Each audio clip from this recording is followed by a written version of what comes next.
How's it going, everybody? Hope you're having a good week. Today's video is going to be about reviewing the Navac battery operated flaring tool.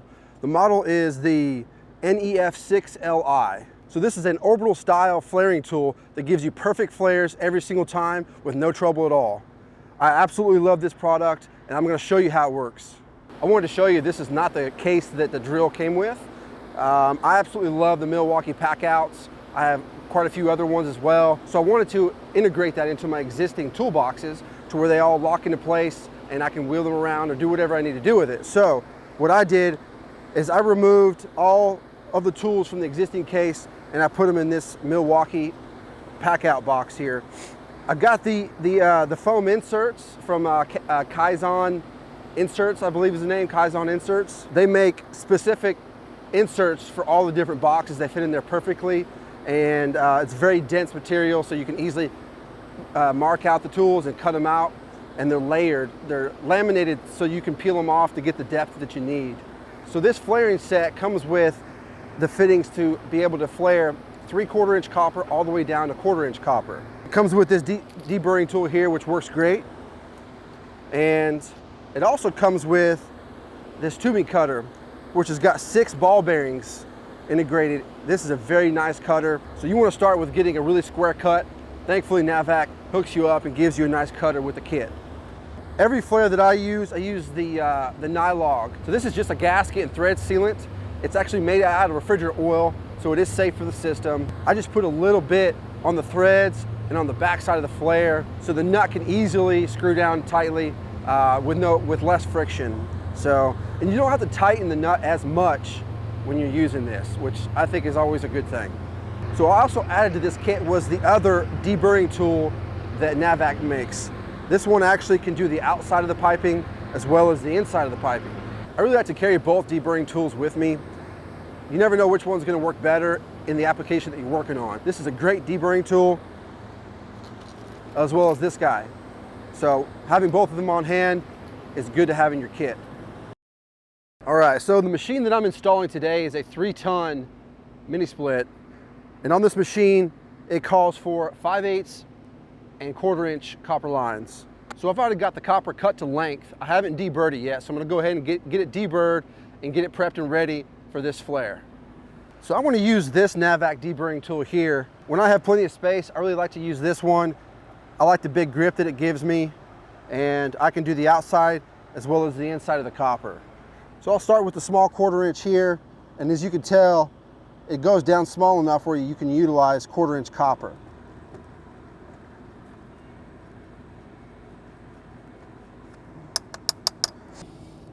I'm gonna go ahead and deburr the outside now. And then I always just make sure there's nothing just hanging on the edges.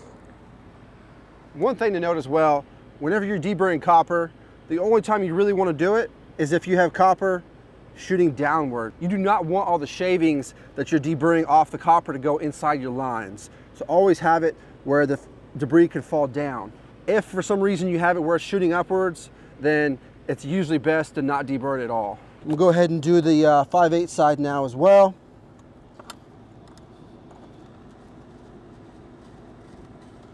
When you get done deburring the copper, it's always best to visually inspect it. Make sure everything looks good. I'm happy with that. So I'm gonna go ahead and start with the 1/4 inch side first. These things are very simple. You just loosen them up a little bit. It's got a cam action there. So as you tilt it down, it opens up the jaws. Each one of these has a built-in stopper, so you cannot push the copper in too far. So as long as that stopper, as you can see, it can slide down. Make sure the stopper is all the way in. Number one rule to flaring any copper with any tool, always put your nuts on first. I don't know how many times I've done that and you had to cut the flare off and start over. So put your nut on first. All you gotta do is open up the jaws, slide the copper in, and you can feel it hit that stopper.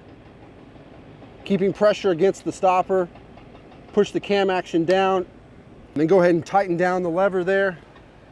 What I like about this, even though the drill is pretty good size, it still can fit in tight areas. This isn't super tight, but getting up close to the unit, that can be kind of cumbersome when you're dealing with a flaring block that's a much bigger tool and more, you know, it's a little bit more awkward too. So this is a good tool to be able to get close to the unit and you can still flare it just fine. So this is a double trigger. It says on the trigger R and F, so reverse and forward. Once you put it onto the fitting, you basically run it through one cycle, and it has an audible sound to it, and you'll be able to hear it. It'll start clicking once it's all the way through that cycle, and then you hit the reverse button all the way and back out a full cycle, and you'll hear it click again, and then you know you can go ahead and remove the drill. So the way it works, you slide it on into those grooves, and then you click it counterclockwise. You'll hear it have a little click, and it won't come off. I always like to run it in reverse all the way first, so that way you know it's all the way back and you're starting fresh.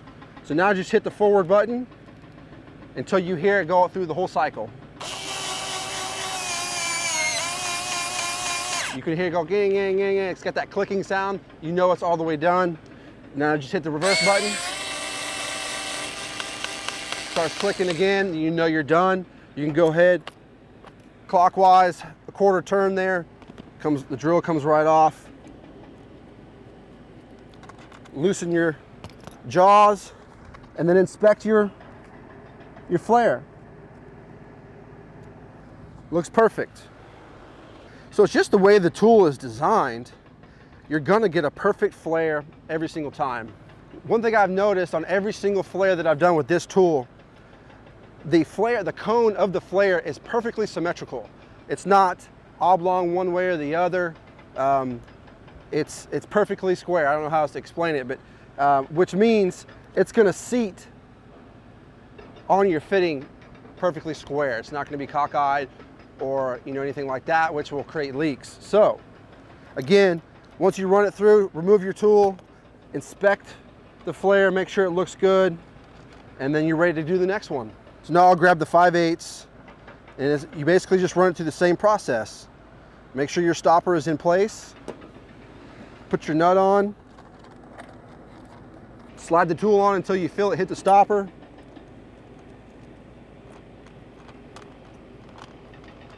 Tighten it down.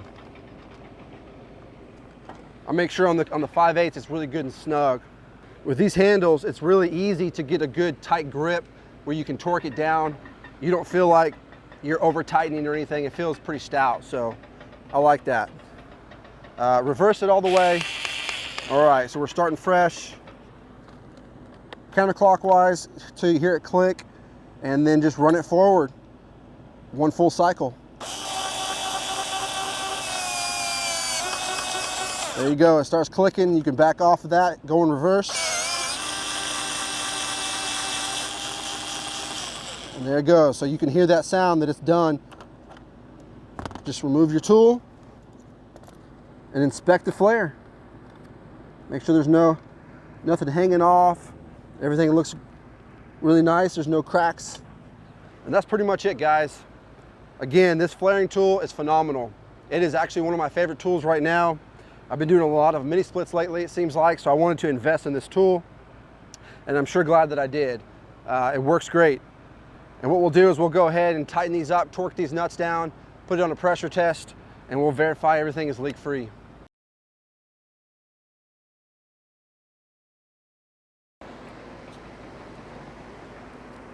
So before I go ahead and tighten down the nuts, I go ahead and put a little bit of nylon on the threads of each fitting, and then a little bit just on the back side of the flare. And when I say a little bit, I mean just a little bit, just a little drop. This stuff goes a long way. You don't need a whole lot of it.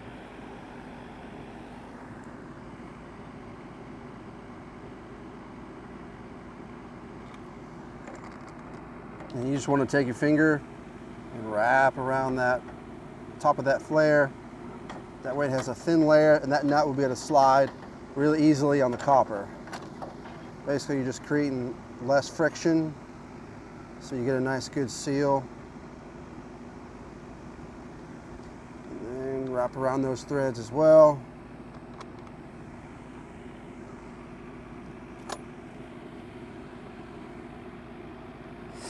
And you're good to go. I like to mate this copper up to the fitting first and make sure it seats really nicely, and then finger tight the nut all the way down. I wiggle the copper around just a little bit as I'm tightening it, just so I know. But yeah, that's looking really nice. As you can see, that 5/8 flare, just it fits on that fitting just perfectly all the way around. Nice and square. And you slide your nut down. That nylog really helps just finger tightening that nut on there. And I wiggle the copper just a little bit as I'm doing it to get it nice and snug. Now I just need to get my torque wrench and get these things torqued up. All right, so in the manufacturer's recommendation, the torque spec for the 5/8 nut is 50 to 60 foot-pounds, and on the 1/4 inch, it's 10 to 13. So since I'm using nylog, I don't need to torque it to the top side of that range. I want to stay towards the bottom. So I'm going to do 10 foot-pounds on the 1/4 inch side, and I'm going to do 50 on the 5/8. All right, so I got the torque wrench set. I am ready to tighten that up. So on the bigger lines, you want to make sure you have a backup wrench, because it does take a little bit of torque.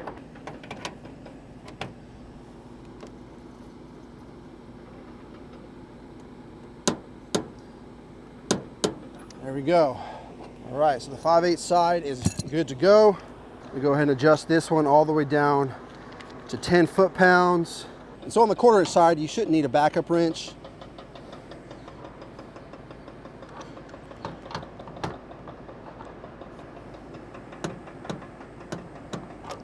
That's it. Doesn't take much on that small 1/4 inch line. All right, so now that I got the nuts locked down and torqued down to spec, it is time to pressurize this system. Let it pressurize for a good 20 minutes, 30 minutes, and make sure we have no leaks, and then I can go ahead and put this thing on a vacuum. So I do want to stress that with this process that I have and these proper tools, it actually makes for a very easy installation.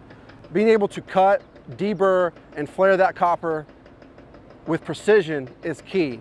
It saves a lot of time out here in the field. If you're having to, use improper tools or improper techniques, and then you pressurize and you end up having a leak, and then you got to tear it all back down again and start over. Or if you don't even check for leaks and you have refrigerant leaks later on down the road, that's not what you want. It's always good to have best practices while you're out here in the field and get it done right the first time.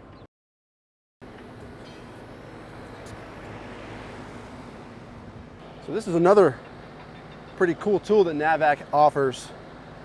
So it's a core removal tool, but what's different about it is it's set up for 1/4 inch standard refrigeration fittings, as well as 5/16, which you see on all these mini splits.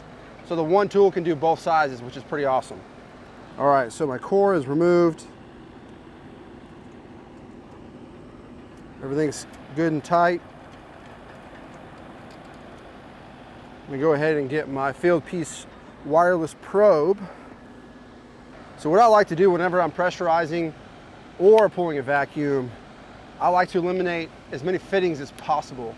So I don't use manifolds with all the different hoses and fittings there. I'll basically just hook up this core removal tool and put my wireless probe on there. I'll hook up my vacuum or nitrogen to this bottom port. That way I can go ahead and valve it off and remove it whenever I don't need it. And so another product, if you guys aren't familiar with, is MeasureQuick.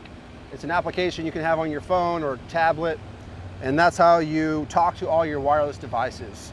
Phenomenal application, and they're constantly updating the app. Every time I open the app, there's new updates. So they do a really good job on staying up with that.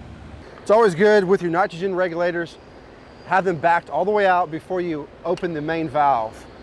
And that way you open the valve all the way up and you regulate the pressure through the regulator itself, not through the main valve. So I'll slowly start applying pressure in. There we go, starting to see some pressure.